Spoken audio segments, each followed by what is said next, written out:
Hello বন্ধুরা, আপনারা কেমন আছেন? আপনারা নিশ্চয়ই খুব ভালো আছেন, আমিও ভালো আছি।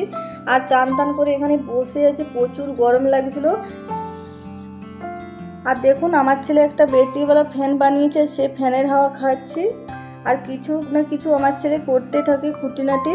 আর ফ্যানের হাওয়া খেতে খেতে একটা কাকু চাদর বিক্রি করতে এসছে, তাই চাদর নিতে এসেছে। চাদর কিন্তু দিদিভাই নেবে, দিদিভাই বলছে বেছে দে একটু। আর একটা চাদর বেছে নিয়ে এসেছি, এবারে দেখে নেবো বিছানার মধ্যে পেড়ে হচ্ছে কিনা। হচ্ছে খুব সুন্দর। এই চাদরটা দিদি নিল। আর এদিকে চাদর নেওয়া হয়ে গেছে। এবারে আজকে খিচুড়ি বানিয়ে নেব দুপুরে, তার জন্য আগে থেকে জল গরম হতে দিয়েছি। চাল ডাল এবার সব কিছু দিয়ে দিচ্ছি জলের মধ্যে।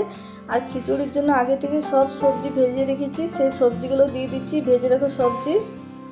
আর কদিন ধরে বৃষ্টি পড়ছে, তাই বাড়ির সবাই খিচুড়ি বানাতে বলছিল, কিন্তু খিচুড়ি বানানোই হয়নি। তাই আজকে ভাবলাম খিচুড়ি বানাই। আর আজকে যেই খিচুড়ি বানিয়েছি সেই রৌদ্র উঠে গেছে খুব। আর তাই খিচুড়ির মধ্যে সব কিছু দিয়ে দিলাম, নুন হলুদ পরিমাণ মতো। এবারে খিচুড়িটা হতে থাক। আর এদিকে খিচুড়ি হতে হতে আমি মুড়িও খেয়ে নেবো। মুড়ি খাওয়া হয়নি এখনও কিন্তু।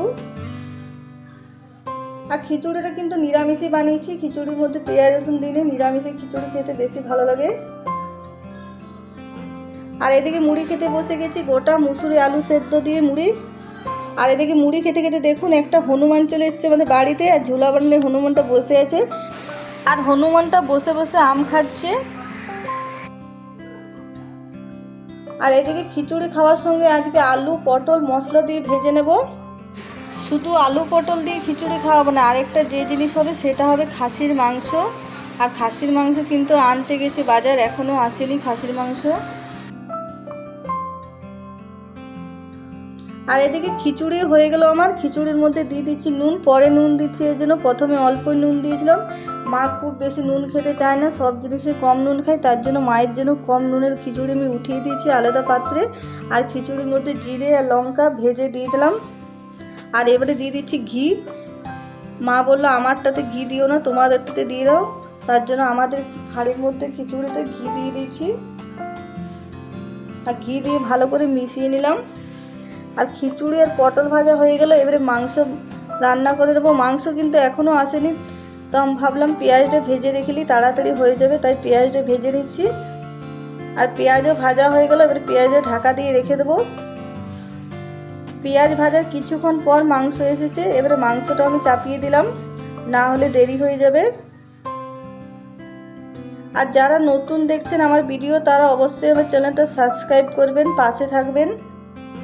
আর কমেন্টে নিশ্চয়ই জানাবেন কেমন লাগছে কেমন না আমার ভিডিওগুলো। আপনাদের কমেন্টে জানাতে ভুলবেন না, অবশ্যই আমাকে সাপোর্ট করবেন এগিয়ে যেতে। আর মাংস কষাতে কষাতে এদিকে দিলাম 3টা গোটা রসুন। আর মাংসটা খুব সুন্দর কষানো হয়ে গেছে।